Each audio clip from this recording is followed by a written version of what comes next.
Hello BSc first year student, कैसे हैं आप सभी लोग। उम्मीद है आप लोग बहुत अच्छे होंगे। दोस्तों, आज के इस वीडियो के अंदर हम डिस्कस करेंगे बीएससी फर्स्ट ईयर बॉटनी के सेकंड सेमेस्टर में आपका थ्योरेटिकल पेपर आता है आर्चिगोनिएट्स and plant architecture.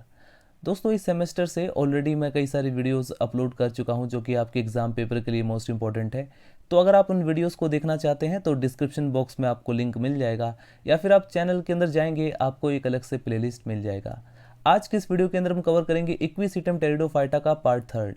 Part one के अंदर हमने डिस्कस किया था इक्विसिटम टेरिडोफाइटा के एक्सटर्नल मॉर्फोलॉजी के बारे में। उसमें हमने डिस्कस किया उसके क्लासिफिकेशन के बारे में, अक्रेंस के बारे में, डिस्ट्रीब्यूशन के बारे में, यानी इसकी जो बाह्य आकारिकी है उसको हमने कवर किया था। वीडियो नंबर 2 में हमने डिस्कस किया था इक्विसिटम टेरिडोफाइटा की एनाटॉमी यानी उसकी इंटरनल स्ट्रक्चर के बारे में। आज हम अपलोड कर रहे हैं इक्विसिटम टेरिडोफाइटा का पार्ट थर्ड, जिसके अंदर हम कवर करेंगे इसके रिप्रोडक्शन के बारे में।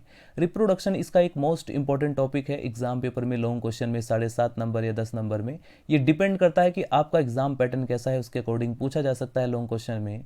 Describe the life cycle of equisetum pteridophyta या describe the reproduction in equisetum pteridophyta.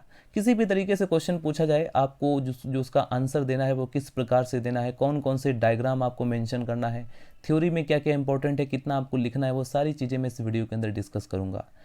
तो चलिए वीडियो को स्टार्ट करते हैं। हेडिंग डाल लीजिए रिप्रोडक्शन। स्टूडेंट, यदि आप बीएससी के कॉन्सेप्ट को हिंदी में समझना चाहते हैं तो आप इस चैनल से जुड़ सकते हैं। इक्विसिटम में स्ट्रोबिलस या कोन्स, फर्टाइल ब्रांचेस या जो एरियल ब्रांचेस होती हैं उनके आगे वाले पार्ट पर, अग्र भाग पर, जिसे हम बोलते हैं एपिकल पोर्शन, उस पर पाया जाता है। स्ट्रोबिलस में एक मोटा सा यानी बीच में एक सेंट्रल एक्सिस होता है, राइट, जिस पर बहुत से छत्रीय पेटलेट स्पोरेंजियोफोर वॉल्स के फॉर्म में पाए जाते हैं, राइट, चक्रों के रूप में। तथा कुछ जातियों में सेंट्रल एक्सिस के आधार पर एक एक वलय सम यानी कि रिंग लाइक एन्यूल्स पाई जाती हैं। प्रत्येक स्पोरेंजियोफोर में एक छोटा सा स्टॉक होता है, पैलेट होता है, डिस्क नुमा स्ट्रक्चर्स होती है, जिसकी निचली सतह से लंबे लंबे सैक के समान स्पोरेंजियम निकलती है। इसकी संख्या लगभग 5 से 10 तक हो सकती है। मॉर्फोलॉजिकल पॉइंट ऑफ व्यू से जो स्ट्रोबिलस होता है एक छोटी अक्स यानी कि शॉर्टेंड एक्सिस है, जिसमें पर्व यानी नोड या इंटरनोड होती है। स्पोरेंजियोफोर जो होती है एक छोटी सी पार्श्व शाखा यानी एक लेटरल ब्रांच होती है, जिसमें बहुत से स्पोरेंजिया पाए जाते हैं। स्पोरेंजियोफोर एक प्रकार से बीजाणुपर्ण यानी स्पोरोफिल माना गया है। ये जो आप लोग डायग्राम देख रहे हैं ये है spore producing organ of equisetum. Equisetum में स्पोर को प्रोड्यूस करने वाला ऑर्गन, जिसमें आप सिंपली देख सकते हैं ये इसकी फर्टाइल ब्रांच है और ये इसके ऊपर स्ट्रोबिलस लगा हुआ है, राइट। ये इसमें एन्यूल्स दिखाई गई हैं। इसका लॉन्गिट्यूडिनल सेक्शन लिया गया है कोन का, जिसमें आप देख सकते हैं बिल्कुल सिंपली इसमें बीच में एक एक्सिस है, राइट। जिस एक्सिस की हम बात कर रहे थे, एक सेंटर में एक सेंट्रल एक्सिस होता है स्ट्रोबिलस का, ये इसमें स्पोरेंजिया है, राइट। इसी स्पोरेंजिया के अंदर स्पोर्स पाए जाते हैं। ये है इसका स्पोरेंजियोफोर। सो स्टूडेंट, बिल्कुल क्लियर डायग्राम है जिसके अंदर आप लोग सिंपली देख सकते हैं। इसके बाद स्टूडेंट आप लोग नोट डाउन करेंगे इक्विसिटम की मैच्योर स्पोरेंजियम एक सेक लाइक, एक थैले के समान स्ट्रक्चर होती है। इसका ऊपरी सिरा स्फेरिकल होता है, गोल आकार होता है, जिसमें बाहर की ओर एक 1 सेल थिकनेस जैकेट लेयर पाई जाती है। इसके अंदर बहुत से एक समान स्पोर्स पाए जाते हैं जो कि होमोस्पोरस प्रकार के होते हैं। होमोस्पोरस का मतलब जब सारे के सारे स्पोर जो है उनका साइज बिल्कुल समान हो, एक जैसा हो, तो उसको हम होमोस्पोरस कहते हैं। हेट्रोस्पोरस में क्या होता है, जो डिफरेंट होते हैं साइज, अगर स्पोर का साइज कुछ बड़ा है कुछ छोटा है तो इसको हम कहेंगे हेट्रोस्पोरस, राइट। अब आप लोग हेडिंग डालीजिए गेमेटोफिटिक फेज, क्योंकि इसकी लाइफ साइकिल के अंदर कई सारी फेजेस आती हैं, जिसमें आप लोग सबसे पहली फेज आप लोग नोट डाउन करेंगे gametophytic phase. Spores student gametophytic phase की यूनिट होते हैं, इकाई होते हैं, तथा इसमें होमोस्पोर्स होते हैं। स्पोर की अगर हम बात करें तो स्पोर जो होते हैं वो हैप्लोइड होते हैं तथा ये जर्मिनेशन करके प्रोथैलस या गेमेटोफाइट का फॉर्मेशन करते हैं। यंग स्पोर्स जो होते हैं वो प्रारंभ में यानी कि इनिशियल स्टेज में निर्माण के समय वो सेलुलोज की बनी एक वाल के द्वारा घिरे रहते हैं, लेकिन बाद में ये स्पोर्स 4 स्तरीय यानी कि 4 लेयर्ड हो जाते हैं। ये चारों स्तर क्रम से पेरिस्पोर, मिडिल लेयर, एक्साइन और सबसे अंदर की ओर होती है इंटाइन। कुछ समय पश्चात यानी आफ्टर सम टाइम बाह्य स्तर जो एक्सटर्नल पेरिस्पोर था वो फट करके स्प्लिट होकर के 4 चपटे लंबे बीजाणु इलेटर से जुड़े रहते हैं।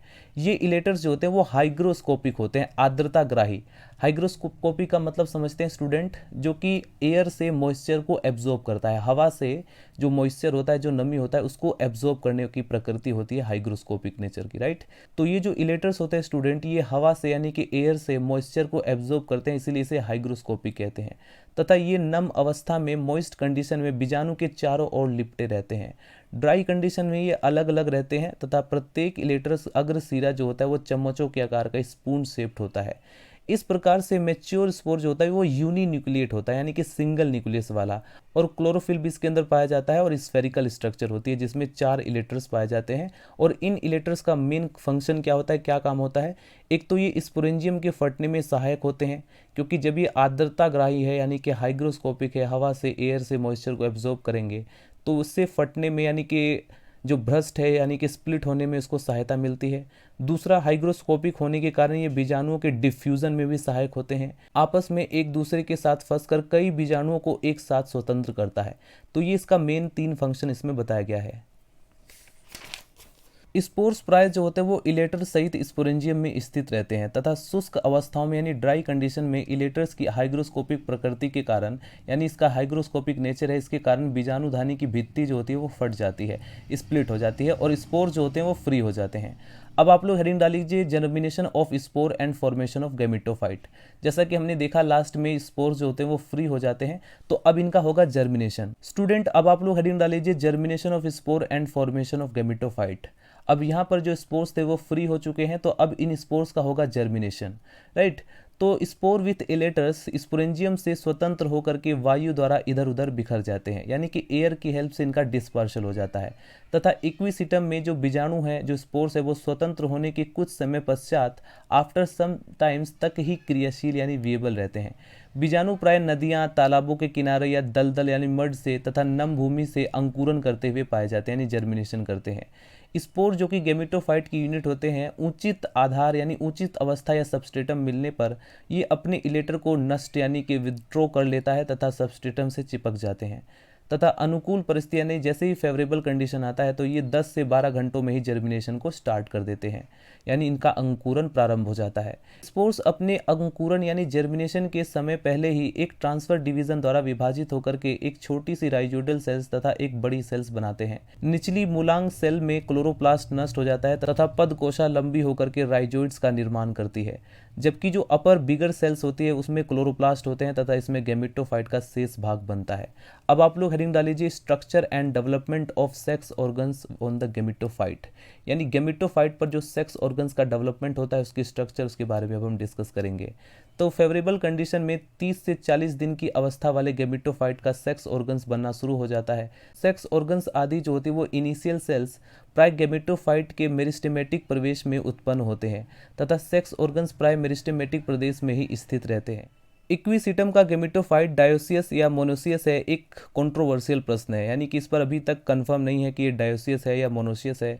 इस प्रश्न के विषय में जो कश्यप है 1971 ने इक्विसिटम ई डिवाइल पर और वाकर 1921 ने इक्विसिटम लिविगेटम पर, केसल 1953 ने इक्विसिटम एरेवेंस पर एक्सपेरिमेंटल स्टडीज़ की तथा उन्हें बताया कि इक्विसिटम का जो गैमेटोफाइट है वो बाइसेक्सुअल और मोनोसियस होता है तथा केवल कुछ विशेष अवस्थाओं में यानी आंशिक रूप से पार्शियली ये यूनिसेक्सुअलिटी को दर्शाता है यानी दिखलाता है। द्विलिंगी यानी बाइसेक्सुअल स्टेज में गैमेटोफाइट पहले आर्चिगोनिया और बाद में एंथ्रीडिया का विकास होता है। इस प्रकार मैच्योर आर्चिगोनियम गैमेटोफाइट में सनकेन यानी धसी रहती है और इसकी जो ग्रीवा है, नेक है, वो ऊपर की तरफ रहती है। नेक प्राय छोटी होती है, प्राय 2-4 या सेल्स ऊंची होती है तथा 2 ग्रीवा यानी कि neck canal cells, venter canal cells तथा एक एग सेल्स होती है, राइट। स्टूडेंट अब आप लोग हेडिंग डाल लीजिए structure and development of male reproductive organs antheridium. Archegonium के बारे में हमने डिस्कस किया जो कि फीमेल रिप्रोडक्टिव ऑर्गन्स था। अब हम डिस्कस करेंगे मेल रिप्रोडक्टिव ऑर्गन्स एंथ्रीडियम के बारे में। एंथ्रीडियम का विकास गैमेटोफाइट पर आर्चिगोनियम फॉर्मेशन के बाद होता है। एंथ्रीडियम प्राय जो होता है वो मेरिस्टेमेटिक रीजन के अक्ष पर इसके अंदर स्थित रहते हैं। एंथ्रीडियम मुख्य रूप से 2 प्रकार की होती है, एक तो बाहर से निकली हुई पुधानी यानी प्रोजेक्टिंग एंथ्रीडियम तथा दूसरी जो होती है एम्बेडेड एंथ्रीडियम होती है। एम्बेडेड टाइप की जो एंथ्रीडियम होती है वो इरेक्ट लोब्स के अग्रको यानी एपिसिस पर बनती है। स्टूडेंट अब आप लोग हेडिंग डालीजिए स्पोरोफिटिक फेज, ये इसकी लाइफ साइकिल की लास्ट स्टेज है, इसके बारे में आप लोग जरूर मेंशन करेंगे और ये डायग्राम भी बनाएंगे। ये एक मोस्ट इंपॉर्टेंट डायग्राम है और इसके बारे में भी आपको लिखना है। स्पोरोफिटिक फेज जो होती है वो फर्स्ट सेल होती है जाइगोट की। जाइगोट कैसे बना? After fertilisation. जैसे ही मेल और फीमेल गैमेट्स आपस में मिलेंगे, एंथ्रीडियम और आर्चिगोनियम के अंदर जो मेल और फीमेल गैमेट्स हैं, जैसे ही आपस में मिलेंगे डिप्लॉइड जाइगोट बनता है।